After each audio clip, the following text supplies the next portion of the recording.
Tourisme au Bénin, historique, délocalisation, influence du marché, le quotidien des artisans et l'état de l'artisanat béninois. Marisa TV, votre chaîne religieuse à impact social, a effectué une descente médiatique sur le marché des arts de Cotonou, ex-CPA. Voici quelques propos recueillis pour vous. Je m'appelle Germain Damata. Oui, ça fait quelques mois qu'on nous a délocalisés. Ouais, mais ici, ce n'est pas comme là-bas.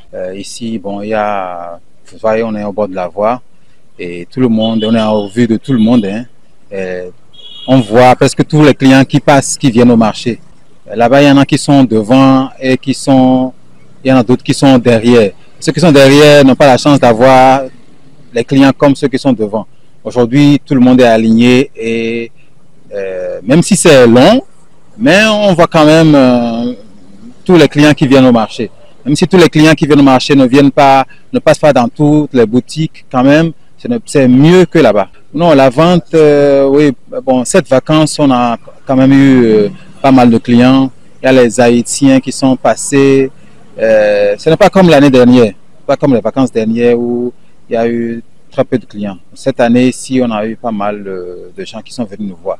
Bon, nos frères béninois étaient réticents par rapport à l'art. Vous savez que avant, on pensait que ça a quelque chose à voir avec le vaudou. Donc c'est pour ça que beaucoup de Béninois n'aiment pas mettre ça chez eux. Et on pense qu'à travers ça, la sorcellerie peut vous atteindre. Vous voyez, ils ont même peur d'entrer dans la maison. Et aujourd'hui, ils disent, mais ceux-ci, ils sont où? Ils étaient où? On dit, mais non, on était juste à côté. Mais ah bon, vous étiez là-bas? Moi, je ne connaissais pas. Bon, voilà, il y en a qui passent au bord de la voie, qui passent sur la voie, et qui voient juste, et qui s'arrêtent, et qui viennent nous voir. Donc, bon, cette fois-ci, c'est quand même un peu mieux par rapport quand on est là-bas. La nouvelle génération commence par adapter ça, quoi. C'est-à-dire que il faut que les Africains ou les Béninois commencent par acheter ça. Sinon, un jour, tous nos arts, tous nos objets d'art vont se retrouver chez les Blancs. Et c'est nous qui irons chercher ça là-bas. Non, c'est la passion. Moi, c'est la passion. J'ai aimé ça depuis mon enfance. Je faisais des dessins et c'est comme ça que je me suis intéressé parce que j'avais un beau-frère qui faisait ça aussi et je me suis accroché. Et voilà, ça a pris comme ça. Bon, je trouve ça bien. Avec ça, je nourris ma famille. Je nourris mes enfants, je les envoie à l'école. Il y a des enfants qui sont dans les écoles catholiques, j'arrive quand même à payer la scolarité de mes enfants. J'arrive à me nourrir, j'arrive à subvenir à mes besoins avec ça. C'est de se donner à leur passion. Quand vous êtes passionné par quelque chose, donnez-vous à ça et ne pensez pas à l'argent tout de suite. Quand vous pensez à l'argent tout de suite, vous n'allez rien faire de bon. Vous donnez-vous à ce que vous faites, faites-le bien et vous allez voir que l'argent va venir. Moi, tout ce que je fais ici, je ne pense pas à l'argent. Quand je vais faire par exemple un tableau, j'investis dedans, je fais ça, je veux que ça soit beau et très beau et que je veux que ça me plaise d'abord à moi-même. Ensuite, je l'expose et quand un client s'approche, je lui dis ce que je peux avoir comme... Et on s'entend toujours. C'était M. Charlin Damata, un concepteur et vendeur d'objets d'art au micro de Marisa TV. Nous sommes également rapprochés d'un doyen du même secteur qui nous a fait part du parcours des artisans dès les débuts. Nous vous invitons à suivre M. Ali Saïdou. Ce dernier nous révèle également les côtés sombres de leur délocalisation ainsi que les difficultés rencontrées dans ce métier. Je m'appelle Ali Saïdou. Je suis au A35 sur le nouveau site et je suis dans cette activité, ça fait environ 40 ans parce que j'ai commencé et depuis le port, donc ça fait environ 40 ans. Et pourquoi avoir choisi l'art? Et puisque je ne vais pas vous cacher, l'art, au début, peut-être vous allez pas me comprendre, mais c'est ça. Le commerce même de l'art, ça a commencé par les Hausa. Les Hausa.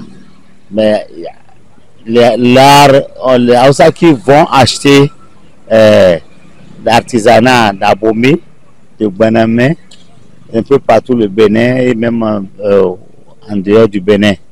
Donc, ceux qui ont fondé le marché de l'art à Cotonou ici, c'est mes grands-parents. Ils ont commencé par Valaricha, vers la poste là-bas. On les a déménagés vers le port. Et c'est là que j'ai suivi un peu le commerce de mes parents. Donc je n'avais pas une idée directe ou une idée claire de la chose. Mais je sais que c'est mes parents qui faisaient ça et ils m'ont invité, ils ont voulu m'initier dans la chose et j'ai fait et ça a nourri son nom en ce temps-là. Mais maintenant, avec le temps, tout le monde est dedans. Tout le monde. Mais au début, c'était que les hommes. Jusqu'à ce qu'on a quitté le port, et la boutique, il y avait une ou deux boutiques seulement qui appartenaient à des dames et qui vendaient des boubous. Mais à part ça, l'objet d'art, c'était fait par les hommes. Bon, j'avais dit que ça a commencé avec les Hausa, après tout le monde peut le faire. Et oui, je suis d'Abomey, mais je suis Hausa. Puisque je suis né à Boycon. J'ai grandi à Boycon, j'ai fait mon premier cycle à Abomey et mon second cycle à Cotonou ici. Donc je ne peux pas dire que je suis né à Boycon. Mes parents même sont nés à Boycon. Donc je suis d'Abomey, je suis du plateau d'Abomey.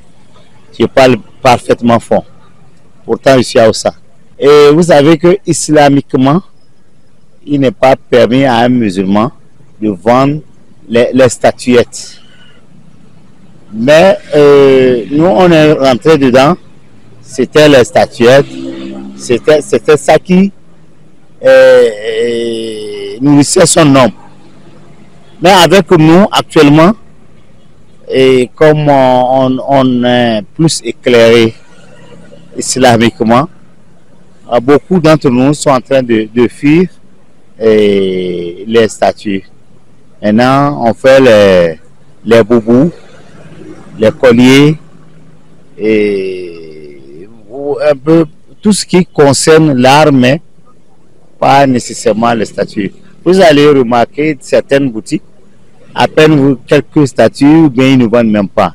La preuve est que, voilà, c'est les perles, les anciennes perles. C'est de ça que je fais maintenant ma spécialité. Parce qu'il faut obéir à sa foi. D'abord, le Béninois, il connaît l'art de son pays quand il est hors de l'école.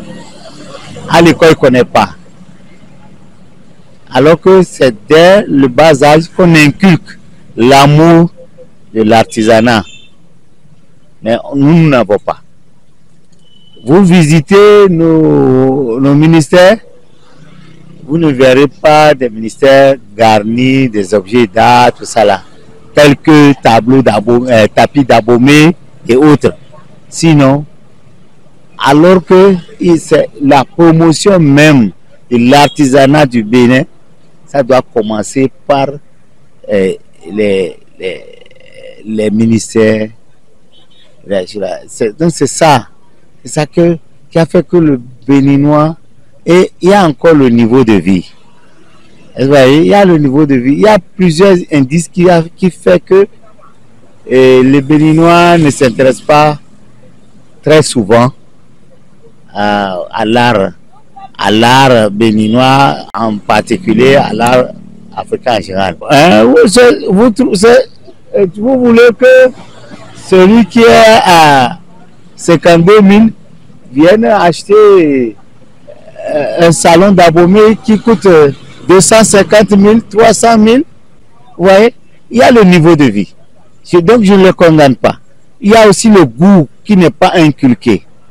Vous voyez, il y a plusieurs indices. Je ne pourrais pas énumérer tout. Nous voici maintenant à la fin de ce reportage au marché des arts de Cotonou. C'était Maiza TV, votre chaîne religieuse à impact social. Nous vous remercions de nous avoir suivis. Veuillez rester câblés sur notre chaîne. Nous avons encore mieux à vous présenter.